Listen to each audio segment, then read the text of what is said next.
Hi everyone, Rudy Siegel with Ault Park Advisory Council. I'm here with Peter Wimberg, and we're reviewing the work that Peter's been doing on the trails, and we're on the Bur Oak Trail today. We're going to call this trenching, benching, and what was it? Water bars. Yeah. Water mitigation. Water bars. You know, the water bars are open on Ault Park trails. So Peter, we are on the Bur Oak Trail. Tell us a little bit about what you've done here. So this section in particular, if you look off to our left, where I've got branches and some just timbers thrown in there, that was where the trail originally went. So you came down the hill here, you went through this super sloppy. So what I did here actually took several different tries. So I moved the trail over to the higher side of the area here, knowing we still had a lot of water coming down.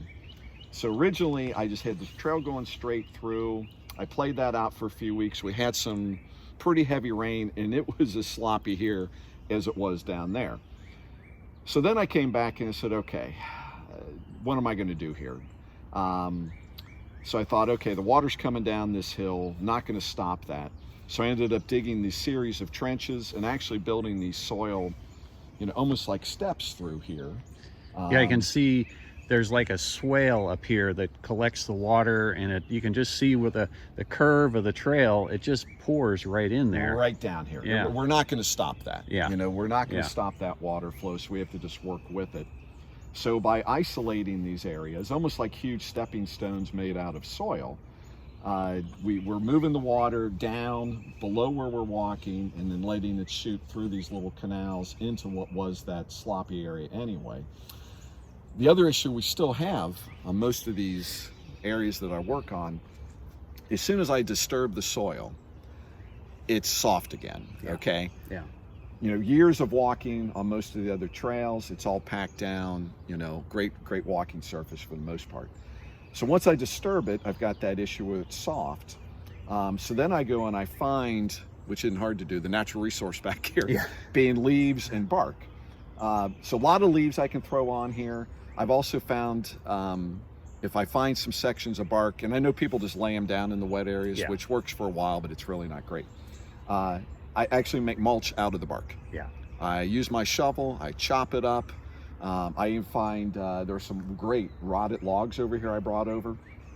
I put those down on the trail and I chop those up too. I noticed on the Ridge Trail where you did that originally, and the first week or so it was a little sloppy, but after you put leaves on it and it got traffic and it compacted down, we're right back to that really nice. Even after a heavy rain, it's easy walking. Yeah, we're back to a great trail base to walk on here. Yeah. And you know, as we walk across this, what used to be sloppy,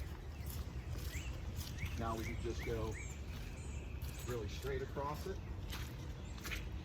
No wet shoes at all. This was one of those, you know, shoe sucking areas over here that as you stepped in it, it was really hard to navigate. You'd end up with, you know, mud all the way up your calves. I do remember that, walking my dog back here and literally sucking your boots off. It was just that kind of And as a dog owner also, one of my goals is to be able to walk my dogs back here and not have to have them go home and have a bath. Now, for other parks, other folks on the other advisory councils, what kind of tools are you using for this project? I'm carrying with me always a mattock, which is good for just, you know, making some of these trenches. Got a shovel with me all the time. Now, is that like a pick or a mattock is like, it's got one side of it's an axe and the other side's more like a digging tool. Okay. A shovel. I always have a pruning saw with about a 2-foot blade on it. Yep. A rake. I also carry one of those collapsible leaf bags. Yep. Kind of the round on the big, you know, metal spring. Yep. So it collapses, I can bring it back here, I head up into the trees, I find sources of leaves and bark, and I can haul it down here. Oh, that's excellent. So it's a lot of tools to bring back into the woods. Well, we'll get a shot of his backpack. It's up in his truck. We'll get a shot of that before we're done here. Yeah. Well, this is fantastic. I'm amazed how much time and energy you're putting in here. I mean, in this section right here, how much time you think you've got in? I mean, that's got to be a day or two just the It amount of probably digging took that you're me doing? just this section we're looking at here, and I worked on it over about 3 weeks on and off, just seeing how the water was working. And I should point that out. A lot of what I've done up here, I've had to do over. Yeah. In fact, I'd say 60% of what I do, I have to make corrections later on. Yeah. It's been a lot of experimenting and just figuring out what's going to work.